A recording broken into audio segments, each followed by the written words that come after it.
இங்க நிறைய வகையான மூலிகைகள்லாம் கிடைக்கும். இந்த மூலிகைகள்னா ஒவ்வொரு மூலிகைக்கு ஒரு குணம் உண்டு. ஒருத்தனை வந்து புத்தி சுவாதீனம் இல்லாம பைத்தியக்காரனா ஆக்கக்கூடிய மூலிகை எல்லாம் இருக்குது. அது 3 முறை உடம்புல கொடுத்தீங்கன்னா பைத்தியக்காரன் ஆயிடுவான்.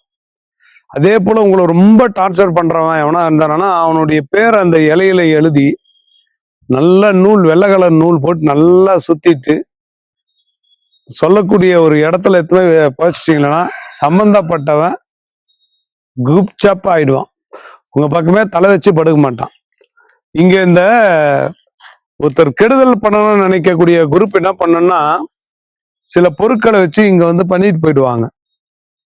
இந்த மாதிரி காடுகள்ல பண்ணிட்டு போயிட்டாங்கன்னு வச்சுக்கலாம், அவங்க வீட்டுல அடுத்தடுத்து மரணங்கள் நடந்துகிட்டே இருக்கும். ஒண்ணு அந்த வீட்டுல இருக்கக்கூடிய நாய் இறந்துரும், இல்லாட்டி மாடு இறந்துரும், இல்லாட்டி அந்த வீட்டுல யாராவது திடீர்னு ஆக்சிடென்ட் ஆகி படுத்த படுக்கை ஆகிடும், கை கால் விழுந்துரும். அப்படி எதிரிகளை ஒண்ணுமே இல்லாம ஜீரோ ஆக்கக்கூடிய பவர் கூட சில தெய்வங்களுக்கு உண்டு. அந்த தெய்வங்கள் வந்து நியாயமா இருக்கணும். உங்க பக்கம் தீர்ப்பு நியாயமா இல்லைன்னா திருப்பி உங்களை அடிக்கும்.